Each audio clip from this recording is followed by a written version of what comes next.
क्या आपने कभी जादू वाला कुआं देखा है? अगर नहीं देखा है तो आज की कहानी उसी पर है। और आइए चलिए देखते हैं सारी कहानी। मैं इस राज का महाराजा हूँ और मैं ही तुम सभी लोगों का भगवान हूँ। एक गांव में एक राजा रहता था और वह बहुत ही घमंडी था और सभी प्रजा वालों को वो कहता था कि मैं ही तुम लोगों का भगवान हूँ और मैं ही तुम लोगों को खाना पीना देता हूँ। क्या चाहिए तुम लोगों को?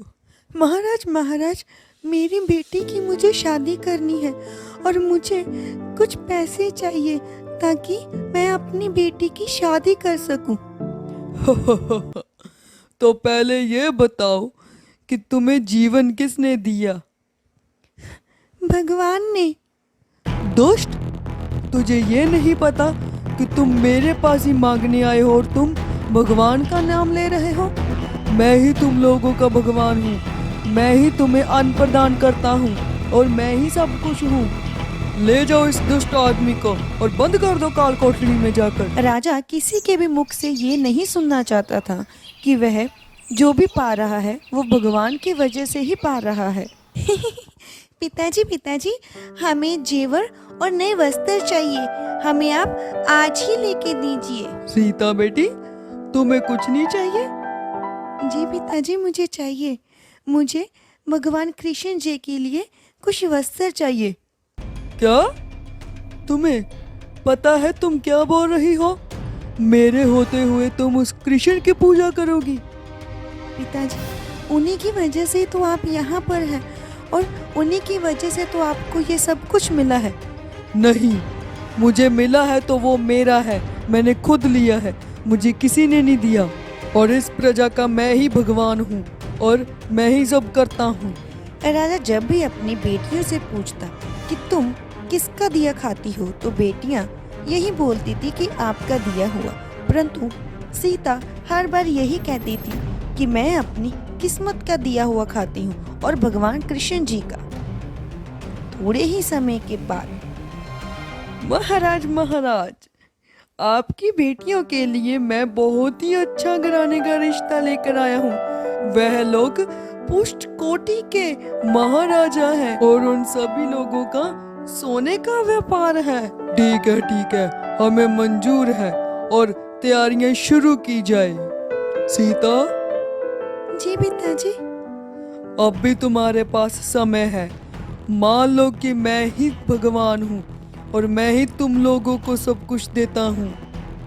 नहीं पिताजी, मैं अब भी यही कहूँगी, अगर मैं कुछ खाती हूँ, अगर जीती हूँ तो वह केवल अपनी किस्मत की वजह से और भगवान कृष्ण की वजह से ही मैं ऐसा जीवन व्यतीत करती हूँ।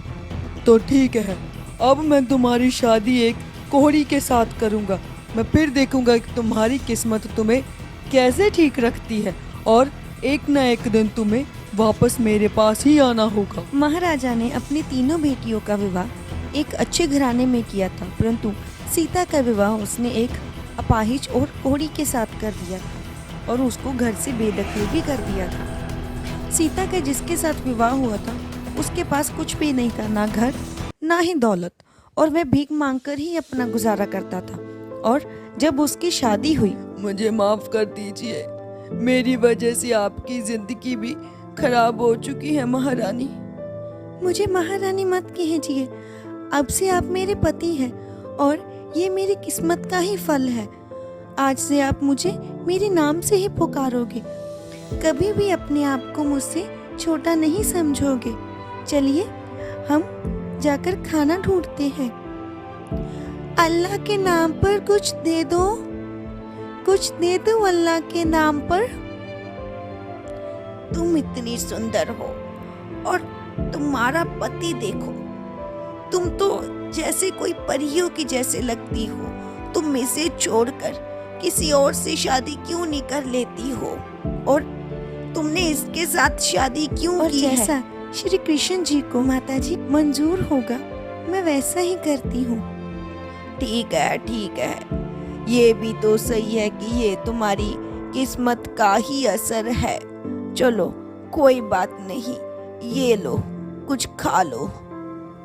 चलते चलते सीता और उसका पति माधव एक जंगल में पहुंच जाते हैं। जी सुनिए, आप यहाँ पर विश्राम कीजिए, मैं आपके लिए कुछ वस्त्र और कुछ खाने के लिए लेकर आती हूँ। थोड़े ही समय के बाद माधव को एक कुआं नजर आता है और अरे ये क्या हो रहा है?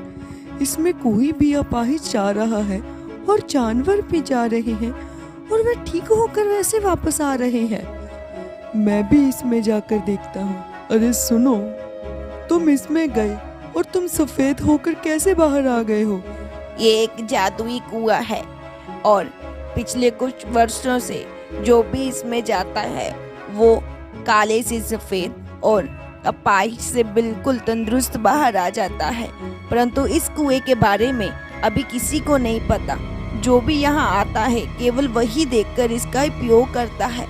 तो मैं ऐसा करता हूँ, मैं भी इस कुएं में जाकर देखता हूँ। अरे मैं तो बिल्कुल ठीक हो गया।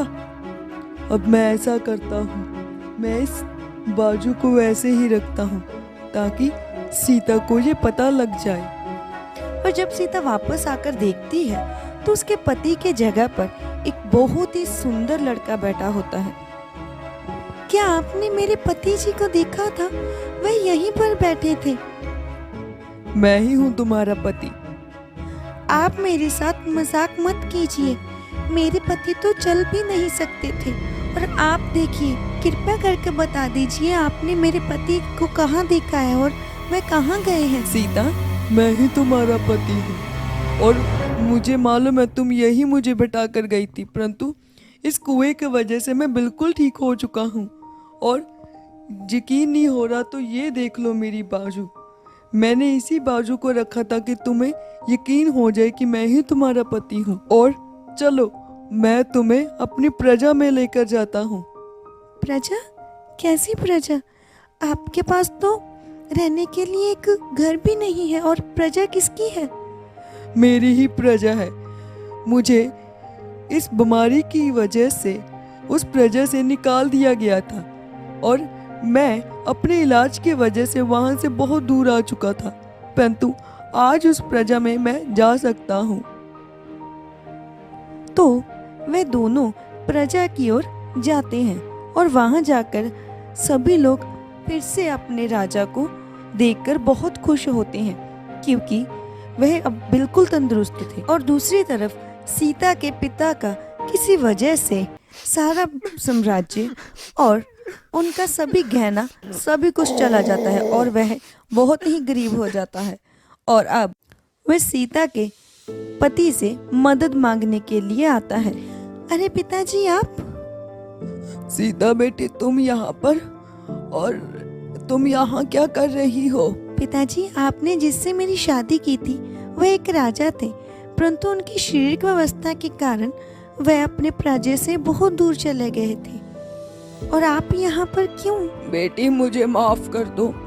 मैंने घमंड में तुम्हारी जिंदगी बर्बाद कर दी और आज मैंने वो सब कुछ देखा जो तुम इतने सालों से देखती आ रही हो। मुझे माफ कर दो। मुझे कभी भी घमंड नहीं करना चाहिए था और हमें जो भी देता है वो भगवान ही देता है। कृपया करके मेरी आज मदद कर दो। तो हमें ये सीखने के लिए मिलता है कि हमें कभी भी पैसों का घमंड नहीं करना चाहिए और हमें खुद को कभी भी भगवान नहीं समझना चाहिए। और अगर चैनल पे नए हैं तो अपने मम्मा पापा को कहें कि वो चैनल को सब्सक्राइब जरूर कर दें और ऐसी और नई कहानियाँ के लिए लाइक और शेयर करना बिल्कुल मत भूलिए और कमेंट में बताइए आपको ये कहानी कैसी लगी।